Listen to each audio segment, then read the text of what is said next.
Hello, everyone. Welcome to chapter 241 on my RLDR Custom Creations YouTube channel. It is the weekly edition, and I have a little bit of a habit. I go for a walk every morning, and it's a great time to think of things.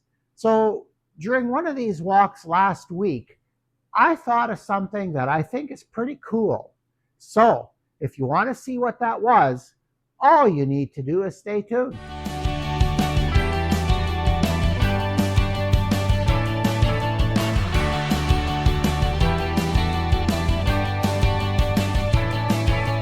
Well, yeah, I try to walk a couple miles every morning, and it's a great time to just think. And I've come up with so many YouTube ideas, so many ideas for various projects I'm working on. It's calm. This is a wonderful neighborhood to walk in. It's amazing. So, anyway, I thought of this. I call it my Veritaway. It's basically, I made a platform that fits my one-way sharpening system and put Veritas, what is it? What do they call it? Veritas grinder tool rest on it. So, and I did a little bit modification, you can see, and I'll show you that in the video.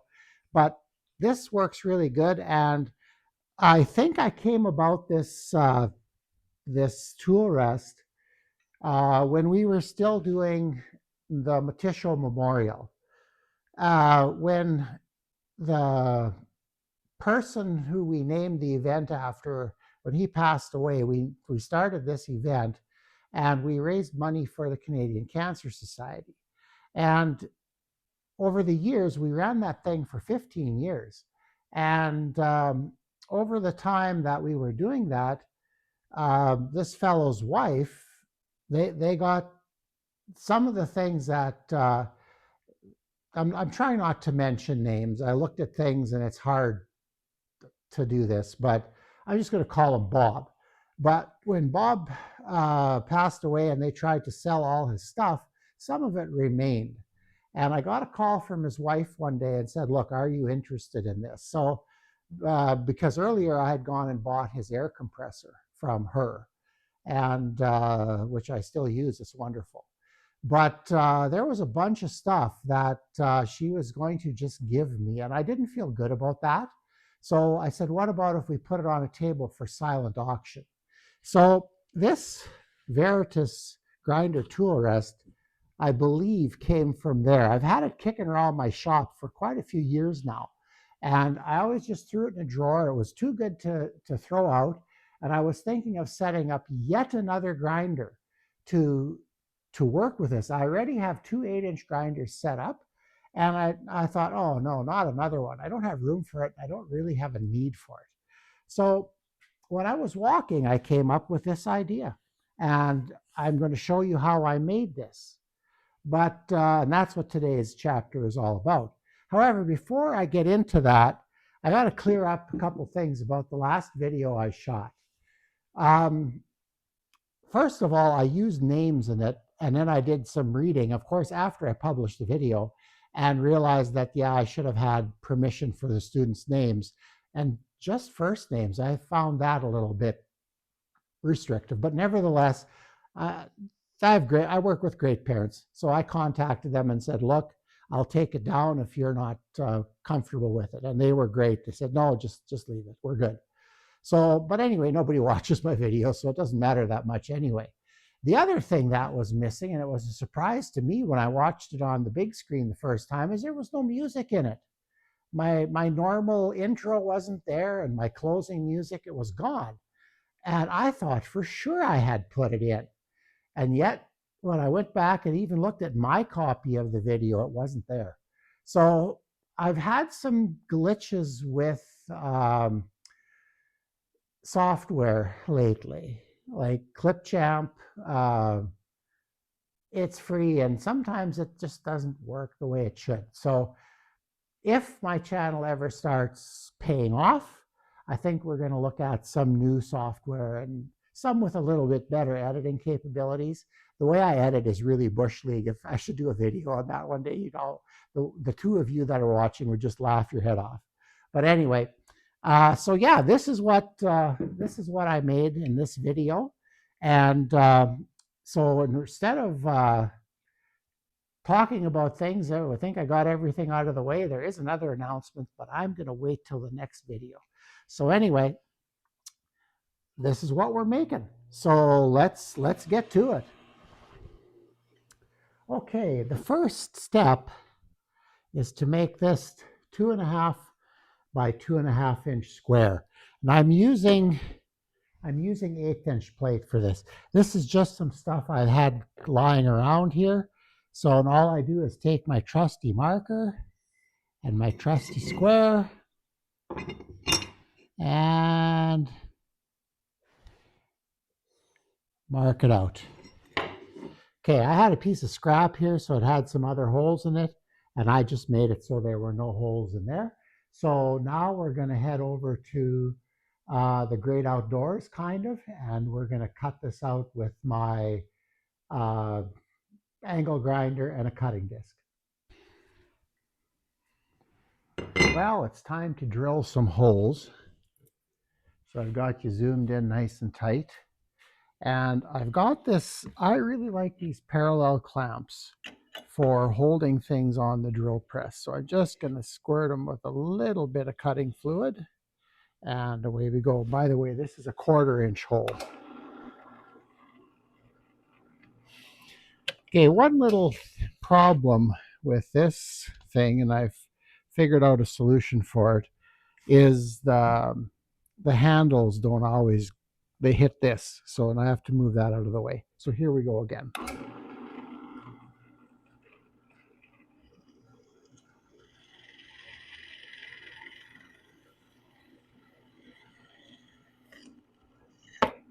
There we go. That's one. And we'll repeat on this side here. Okay, here we go again.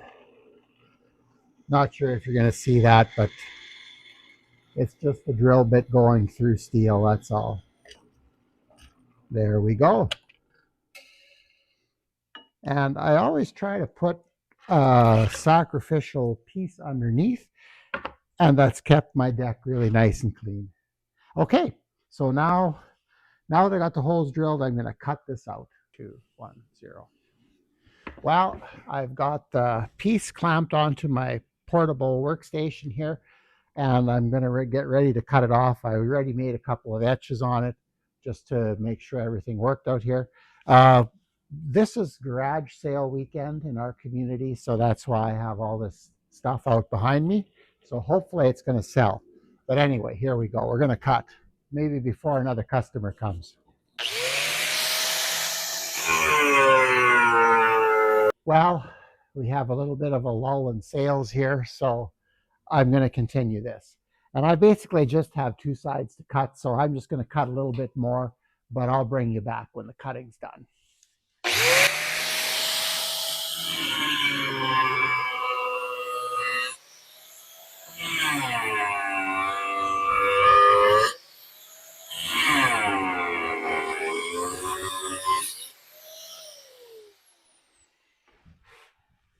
And we're going to touch up the edges on the grinder here. We're going to just do that quickly.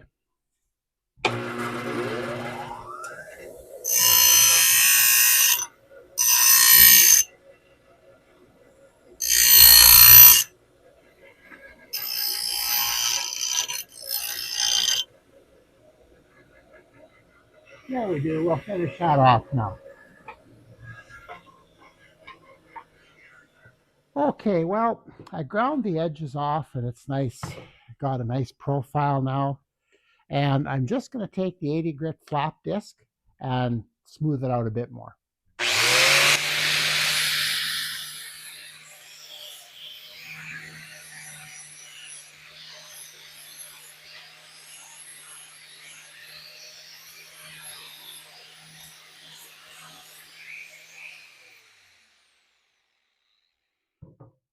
There we go. That's a lot better. I want it to feel nice because if I'm handling it, I don't want any sharp edges. So I'm just going to finish this off and maybe grind a little bit on the bottom so I have a good place to weld. And we'll be back when we show you that. Well, with the mounting plate done, I just loosely fastened this on with the two supplied, I believe those are 10 millimeter heads. Um, but this little plate holds the sharpening jig, and then now I need to convert it to the one-way system. So to do that, I've got this piece of 3/4 by 3/4 tube. So this slides in nicely. I went and checked already just to make sure. And this is what, 28 inches, 36, 3 feet. Boy, I've been off on guesstimating lately. But yeah, this is 3 feet. I only need a foot. I'm quite certain that about that much will be adequate for this, because it's not going to slide out to sharpen a roughing gouge or anything like that. So what I'm going to do is I'm going to put this in the vise and take my marker and just mark a foot.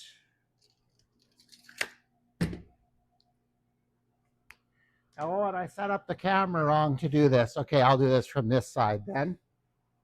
Okay, and I got my cutting disc in here, which works really good. And we're just going to cut this off. So here we go.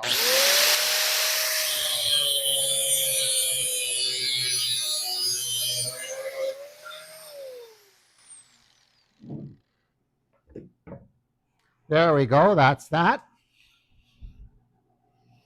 That looks pretty good. Okay. We're just going to clean up the cut with the flap disc.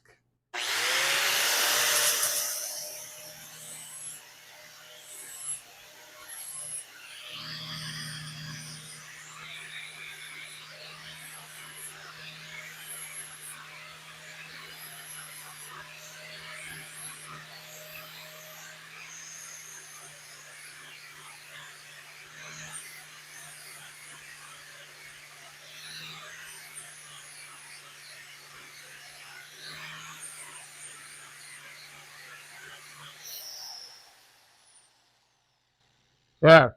And I just cleaned up a little bit along here for welding, because now this is going to get welded onto there like that. Okay, so I think I'm going to do one more piece of preparation here yet. And when I weld it like this, it's going to be hard to get the MIG tip underneath here. So I'm going to just cut a slit in here, and that way I can get some weld right in the middle. So it'll just make it a wee bit stronger. So let's get this out of the vise, and let's tip it this way. I haven't quite decided how I'm going to hold all this perfect, because at the angle, but I'll figure it out, I'm sure. So anyway, let's grab this, and let's make a bit of a slot right on the bend of the tube.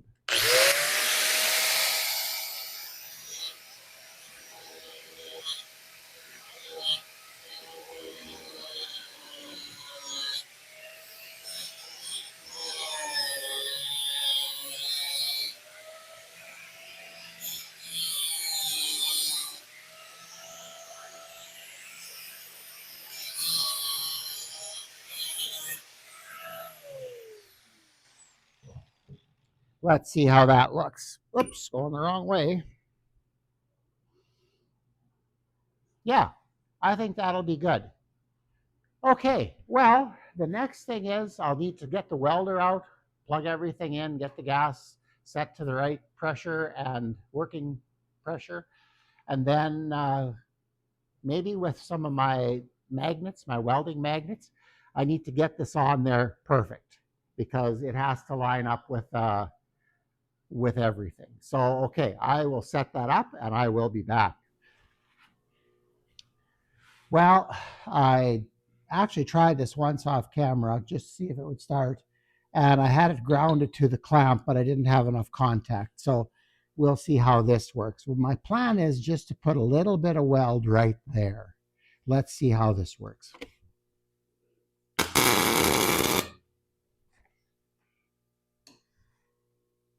Going to go a little more.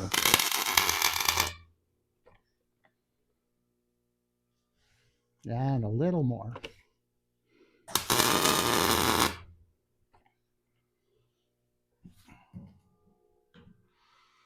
Okay, let's see how that works.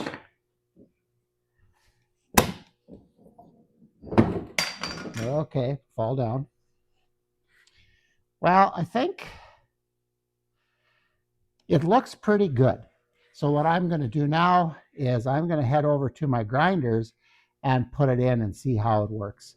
I might have a little bit of trouble getting. Okay, well, I've got you in nice and close. What we're going to do now is put a bead probably more in this area here because I want to be able to get the nuts and bolts in yet. I may have inadvertently compromised that a bit already. So we're just going to give it a little bit more weld. Now, one of the bad points about this is this may pull things out of square. So I might have to weld a bit and then check it. But anyway, here we go. So I want to start about there. Okay, I hope you can see me. I'll get out of the way a little bit.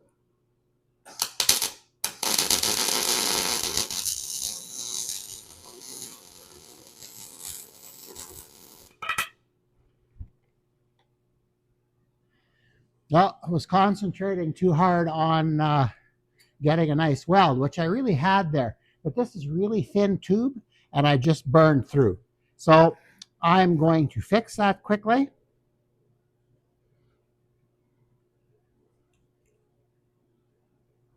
And I think I have to get around to this side to do it. So, okay, here we go. This shouldn't take too long.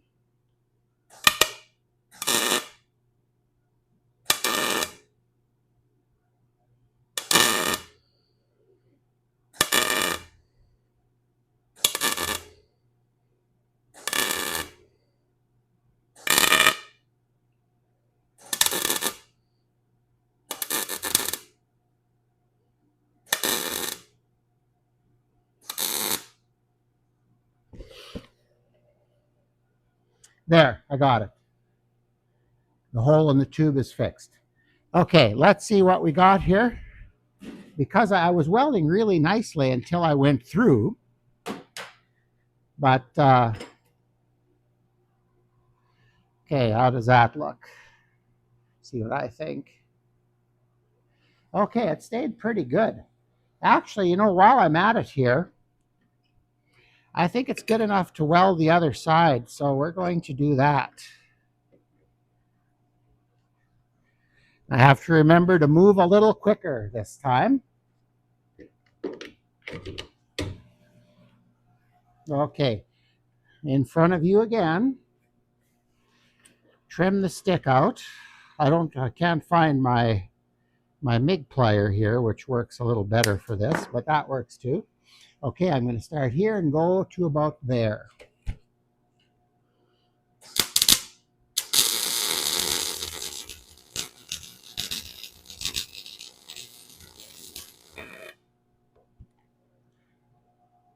Now, just went through. Okay. Okay, well, I'm not going to show you the patching because you've already seen that. So I'm going to fix this, and then we're going to see what we have. Okay? Well, I've been playing with this a little bit off camera, and what I suspected would happen did happen. I got through the welding process. One side is a little lower than the other. Things change sometimes when you weld. That's not uncommon. But what I did is I put a washer in between there and got it across my different attachment points. Got it okay. So, but what I have to do now, I have an 1.5 inch CBN wheel from Lee Valley on one of my sharpening places.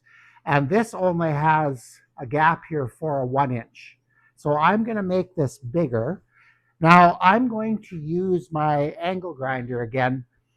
And I'm probably just a little, what I'm going to do is a little hard on the disc, because you should really have one that's for aluminum cutting. But I'm just going to cut out a little section here, and then we'll take a look at it. But we're getting close to the end, I think. Make sure that's stable. Okay, let's do some cutting. Here we go.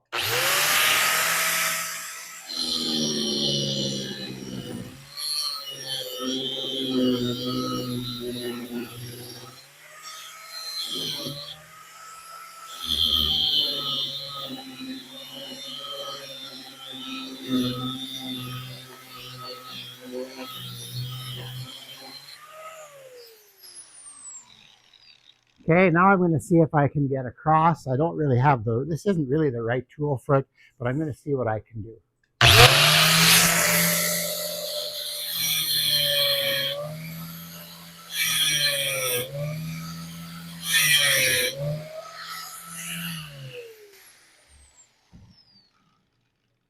Okay, I'm just going to take a wrench here. Nope, that's not going to work. Okay, well, I need to peel that off of there, and I just can't. Oh, wait a second. I've got stuff here.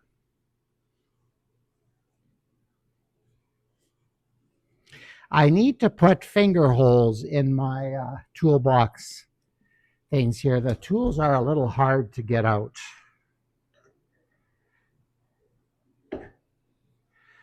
There we go.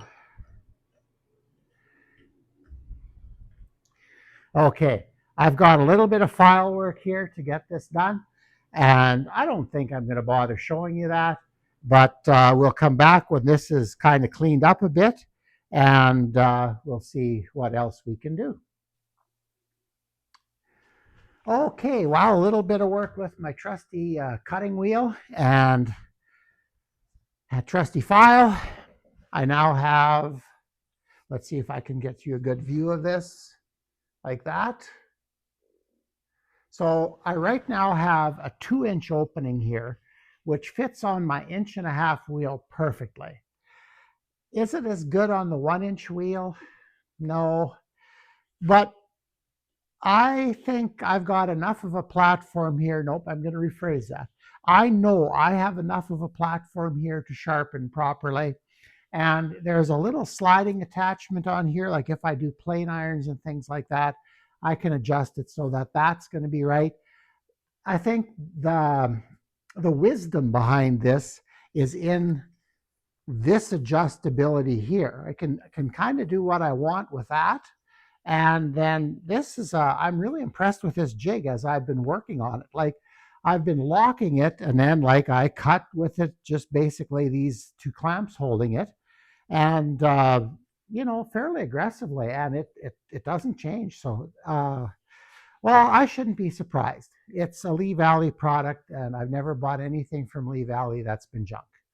So anyway, right now what I'm going to do is I'm going to take this apart and do the finishing. I'm going to paint it. I've got a few little sharp edges here yet, but I'm not sure how much of that I'm going to show you. Oh, the other problem, and I mentioned it before, but there's about a 1/16 of an inch on that side that I needed to tip that up to make this. It's not 100%, but it's going to be okay for what I do. Okay, so I'm going to take this apart, do a little bit of sanding on it, and spray some black on it. So that's going to be the next and probably the last step. Well, it's a little windy in the outdoor spray booth today, but we're going to put a little bit of paint on here. I'm just using some trim cloth. I did a little bit of smoothing the welds and stuff. Wasn't terribly happy with my welding there, but and basically I just have a long screw screwed into this sacrificial deck, and we're gonna give it some paint.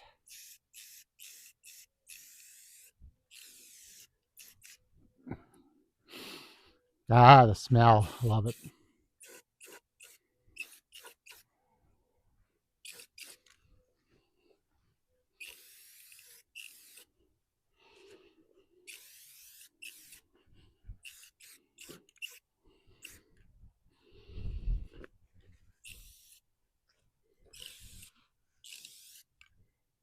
Okay, I think I've got it all. I have a tendency of spraying a little too much, so we'll probably get some runs in it, especially small projects like this, because I try to do too much at once.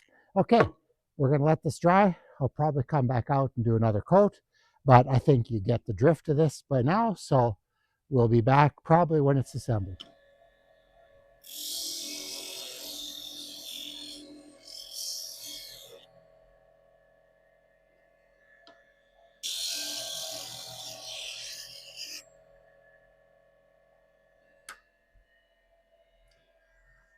Well, it works exactly as I thought it would. Um, I made it a little bit wider in the neck, in the throat here, so that I could run on my 180 grit wheel, and it looks like I did a pretty good job with that. It looks like the space is balanced.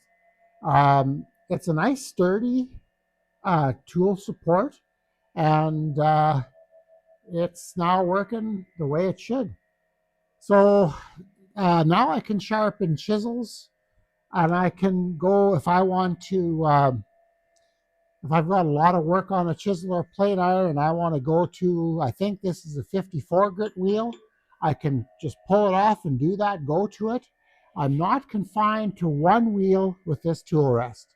So that's what I like about it. Plus, it gives me another, I think I have 3 of them here somewhere. Yeah, I now have 3 of these. Oh, this one's here. Okay, so now I can leave them set at various angles. For example, this one's still set at the little cutters that I made a few videos ago. These little guys here. So that's still that. So now I can maybe label a little bit and set them. And then when I go to, say, sharpen a parting tool, and I sharpen my parting to sorry, if you have just a flat parting tool, there's another way of sharpening it that I actually got off of One-Way's website many years ago. And it takes a special setup for it. Not special, but a different angle. So I like to do that. And it's so much faster, especially if you're working with kids, so much faster just be able to put one in and be ready to go. So that that basically closes off this video. It took me a little longer to do this than I expected, and then when you shoot little bits here and there, it always takes a bit longer, but it's relatively simple to do. I don't like to do this with the wheel still going, but I'm going to just take it out and let you take a look at it. So basically what the grinding wheel sees is in here, so this view here, and what you see is this view here. And yes, that's a little wider, and it cuts down the effective area here, but there's a plain iron attachment on here that still works perfectly. So I think that this Veritas tool rest is a very good tool rest. And now that I combined it with my one-way system, I have a very, very flexible sharpening tool post, or tool rest, sorry. And that's what this is all about. So, well, I guess with that in mind, maybe I can time my video so I'm done when the wheels stop turning. This grinder has worked out really good. I've had it now probably about a year, well, probably a bit over a year. It's worked great. This CBN wheel I ordered, on Amazon. I love it. The Lee Valley wheel, yeah, it's a little wider, maybe for a 3/4 horse motor, a little heavy, but it's been working just fine. And I still have my old grinding technology. Sometimes at a class, when this one's busy, that one gets fired up and away people go. So it's not how you sharpen the tool, it's that you get it sharp. So anyway, with that in mind, please remember to like, share, and subscribe. Last I looked, we were getting close to 800. I'm hoping that maybe when I look again, I'm past that. But yeah, I guess I've got a guitar to build for the 1,000 subscriber giveaway. So I'm hoping that happens this calendar year yet, but you never know. So anyway, with that in mind, this was fun. This took this out of my junk drawer and made it useful. And that's really cool. So anyway, we'll see you on the weekend edition.